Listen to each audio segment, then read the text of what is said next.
Paris, New York et Madrid, le classique, le hip-hop ou le flamenco, la danse, la mode ou le cinéma. Notre invité du jour dans À l'affiche est tout ça à la fois.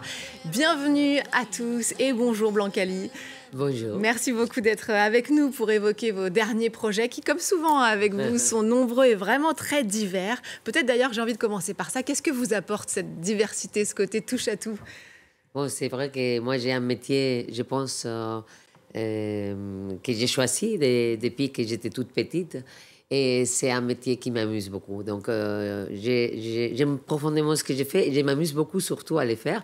Et ce que je cherche toujours, c'est cette diversité aussi, c'est utiliser toutes les formes possibles qui existent pour travailler avec la danse, et la transmettre et la faire aimer autant que je l'aime. Alors, parmi ces nombreuses actualités, il y a votre version en collaboration avec William Christie de Didon et Aîné, célèbre opéra bien sûr de Henri Purcell, à voir du 17 au 31 octobre à la Villette ici à Paris. On va regarder ce que ça donne et on en parle juste après. If not for mine, and by the sake, some pity on your lover take. Make not in a hopeless fire a hero fall, and Troy once more expire. Pursue that conquest love, pursue that conquest love, pursue. Alors Blancali, Didon et Aîné, c'est une histoire d'amour impossible entre Didon, reine de Carthage, et Aîné, futur fondateur de Rome. Qu'est-ce que vous, justement, vous a raconté? Qu'est-ce que vous avez voulu transmettre avec cette passion tragique? Moi, j'ai travaillé avec William Christie qui m'avait commandé la mise en scène de cet opéra il y a presque 2 ans maintenant. Et en faisant la mise en scène de cet opéra, j'ai tombé vraiment amoureuse de cette œuvre et de cette musique. Et j'ai décidé de faire un ballet de l'opéra. En réalité, ce qu'on va voir, c'est pas un opéra, c'est un ballet. Et j'ai essayé de raconter toute l'histoire à travers les mouvements et surtout de partager les émotions des personnages de l'histoire, parce qu'il y a énormément d'émotions. C'est une histoire d'amour qui va de la joie absolue à les drames, vraiment, parce que ça finit avec le suicide de Dido. Et donc, c'est une œuvre qui traverse beaucoup d'émotions. C'est ça qui m'intéressait. Et cette musique, c'est une opéra qui est très courte par rapport au opéra baroque, mais d'une beauté extraordinaire. Et c'est vraiment cet amour pour cette musique qui m'a donné l'envie de créer un ballet. Et qui vous a inspiré. Alors, ce nouveau spectacle est à voir à la Grande Halle de la Villette, dont vous avez été nommée présidente tout récemment. Alors, c'est un lieu culturel incontournable ici à Paris, il faut le rappeler. C'est quand même pas moins de 12 millions de visiteurs par an. Et vous êtes, on le note, la première femme à occuper ce poste. Quelles sont vos envies et vos ambitions ? La Villette est un lieu vraiment multiculturel et où il se passe vraiment des choses très différentes. Et moi, j'aime bien justement cette richesse des propositions qu'il y a dans la Villette. Et je voudrais encore donner plus de chances à différentes formes d'art d'exister dans ces parcs, parce que c'est un parc culturel où on va accueillir encore plus toutes les cultures urbaines.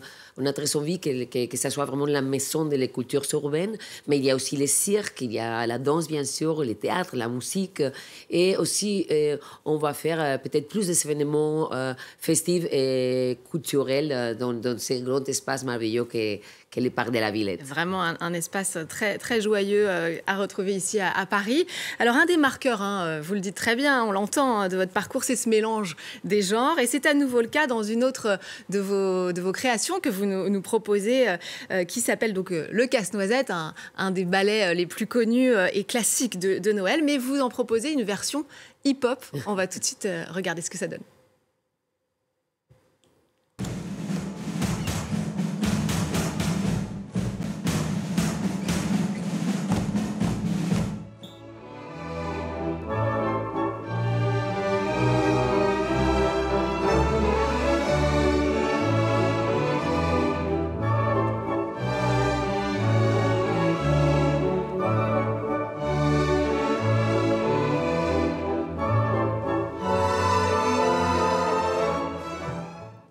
C'est génial de mélanger ces deux univers. Vous aviez justement envie de vous faire rencontrer ces deux mondes, le hip-hop et la musique classique? Oui, c'était un ballet que je connais depuis que je suis petite, que j'aime beaucoup, mais que toujours j'ai vu sur la forme de danse classique.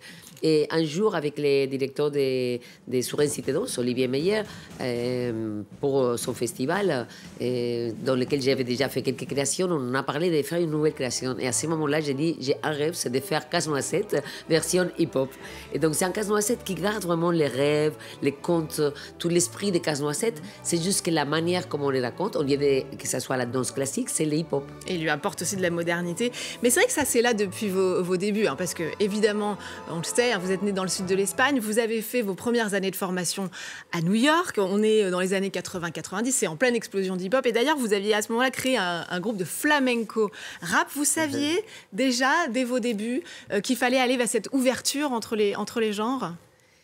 Je pense que c'est aussi le fait que je suis andalouse de naissance, hein, parce que maintenant j'habite en France et je suis française depuis pas mal d'années, mais et ma relation avec la culture andalouse qui est déjà très mélangée, hein, et les flamenco. Après j'ai été gymnaste, après j'ai étudié la danse classique, j'ai parti à New York où j'ai découvert les hip-hop, les danses aussi comme la danse africaine et bien sûr toutes les formes de danse contemporaine, mais aussi c'était ma relation avec d'autres artistes, beaucoup d'artistes de beaucoup de milieux différents avec lesquels j'ai collaboré. C'est ça qui m'a donné toujours envie de m'ouvrir plus et plus et mon envie de travailler avec différents styles, différentes formes. Je suis très curieuse en fait. Et alors parfois, ça peut effrayer ou ennuyer les puristes. Vous avez déjà dû vous confronter à un peu de réticence dans votre carrière à ça ou pas? Au début de ma carrière, peut-être c'était un peu difficile dans le sens qu'on n'arrivait pas à me mettre dans un endroit. Ouais. Et ça a été peut-être quelque chose de compliqué au départ pour que les gens comprennent qui j'étais. Mais ce qui est bien, c'est que j'ai toujours été pareil. Donc à travers les années, et j'ai un public qui me connaît, qui vient justement parce qu'ils se disent qu'est-ce que nous a fait maintenant. Et donc, voilà, je pense que chaque artiste doit être libre de vraiment vivre sa créativité avec sa personnalité. Ma personnalité, c'est là. Et je m'enrichis de tout ce que je vois, de tout ce que je vis, de ma relation avec d'autres arts, d'autres artistes, de mes voyages. Donc, c'est à chaque fois le résultat des choses que je vis qui deviennent des spectacles, en fait. Et alors, ce joyeux mélange des genres se retrouve aussi dans les différents domaines artistiques auxquels vous vous frottez. Vous mettez votre créativité de chorégraphe au service, par exemple, du cinéma et de très grands réalisateurs. L'Écume des jours de Michel Gondry, Les Amants passagers de Pedro Almodovar. Vous avez aussi signé les chorégraphies de clips mythiques. Là, je cite le nom, mais vous l'avez reconnu. Around the World de Daft Punk, c'est vous. Ou encore, vous faites danser la star ultime, là, Beyoncé. Pareil, on la présente plus. Ça veut dire aussi pouvoir travailler avec tous les types de personnes. C'est quoi, par exemple, de travailler avec des stars internationales de l'échelle de Beyoncé? Et c'est merveilleux parce que c'est quelqu'un qui est incroyablement professionnel, qui connaît parfaitement son travail et qui va le faire au mieux parce que c'est des gens très exigeants. C'est pas pour rien qu'ils sont arrivés. Là, ils sont arrivés. Mais c'est vrai que quand je suis dans le studio en train de répéter, moi, je suis pareil, que ce soit un danseur de ma compagnie ou Beyoncé, dans le sens que je suis très exigeant. Je vais essayer de les amener pour donner le mieux d'eux. Et c'est mon travail de chorégraphe et mon regard que je dois apporter. Et c'est leur confiance que j'ai. Donc, c'est merveilleux d'avoir un artiste comme Beyoncé qui a confiance en moi, qui me laisse créer pour elle des chorégraphies, ou Pedro Almodovar, ou des grands artistes quand même. Ouais. Voilà, on a cité le cinéma, il y a la musique, la danse qui est un peu le dénominateur commun, puis il y a la mode aussi, Blancali. Vous êtes partout. Récemment, on vous a même vu vous jeter dans la très chic piscine parisienne Molitor avec le photographe américain David Lachapelle et le créateur Christian Louboutin qui présentait sa dernière collection d'escarpins à semelles rouges, les fameux, qui étaient portés par l'équipe française de natation synchronisée. Donc c'était quand même un show. Qu'est-ce que vous aimez dans cette grande fête qu'est la mode? Et la mode, j'ai rencontré à travers, bien sûr, la danse, parce que ce qui est magnifique, c'est que c'est toujours la danse qui m'amène dans toutes ces folies. Et donc, j'ai rencontré la mode dans mon premier spectacle avec une créatrice espagnole qui s'appelle Sibila, qui a fait ma première création, les costumes. Et j'ai découvert que le regard d'un créateur de mode pour les costumes était très particulier et qui donnait aussi vie à mes mouvements et donnait sens à mes mouvements. Donc à partir de là, j'ai toujours voulu travailler avec des créateurs de mode et c'est cette relation pour mes spectacles, d'abord, où j'ai demandé à des créateurs de faire mes costumes, qui a commencé aussi ma relation avec la mode en tant que chorégraphe. Donc, petit à petit, j'ai commencé à faire beaucoup de défilés, et les mises en scène de défilés. J'ai fait, par exemple, les derniers défilés de Jean-Paul Gaultier. J'ai travaillé avec Alaya, j'ai travaillé avec Stella McCartney, j'ai travaillé avec beaucoup, vraiment, de créateurs de mode. Et c'est un plaisir pour moi de aussi donner ma vision de chorégraphe à la mode. Et ces derniers projets, en fait, ça fait plus d'un an que Christian Louboutin m'avait parlé qu'il avait envie de faire une chorégraphie aquatique. Et c'est un de mes rêves depuis que je suis petite, de regarder les films d'Esther Williams. J'avais envie de faire une chorégraphie dans l'eau. Et encore mieux, si c'était avec l'équipe olympique française, c'est une équipe incroyable où j'ai pu vraiment tout faire. En fait, c'était génial de travailler, de faire cette chorégraphie. Il y avait aussi les danseurs. Et ça a été une expérience géniale, vraiment. Alors, juste pour terminer en un mot, hein, Blancali, vous êtes décidément dans l'air du temps, puisque vous avez marqué les esprits en 2021 avec le bal de Paris. Alors là, c'était de la réalité virtuelle. Vous faites danser le public. Les images sont assez incroyables grâce à ces casques sur leurs yeux. Alors, c'est vrai qu'à l'heure où certains ont peur de l'intelligence artificielle, de la réalité virtuelle, vous y allez à fond, sans crainte de ces nouvelles technologies. Non, j'ai pas peur de la technologie parce que j'aime beaucoup la technologie. Je l'utilise depuis beaucoup d'années dans mes créations. Et la réalité virtuelle, c'est quelque chose que j'ai vu comment ça a évolué petit à petit.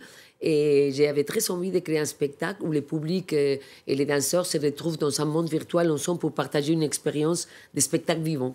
Et ça, c'était un rêve qui a pris beaucoup de temps parce que la technologie n'était pas prête encore. Et dès que j'ai pu le faire, je l'ai fait. Maintenant, le spectacle, il est en tournée depuis 3 ans. Actuellement, il est à Shanghai.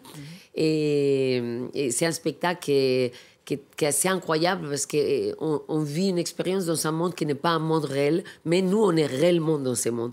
Donc, c'est ça qui est très intéressant.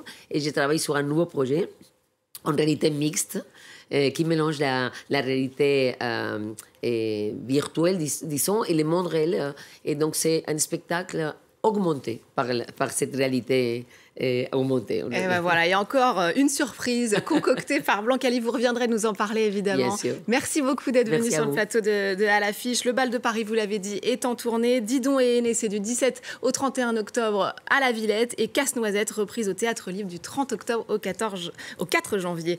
Merci aussi à vous de nous avoir suivis. N'oubliez pas de nous retrouver sur france24.com ainsi que sur tous nos réseaux sociaux. On se quitte avec d'autres images du bal de Paris, signé Blancali. Je vous laisse découvrir et vous dis à très vite.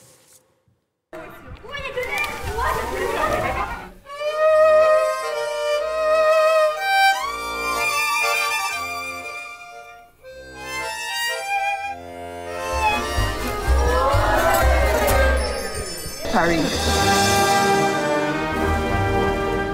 Venez, montez tous sur le bateau.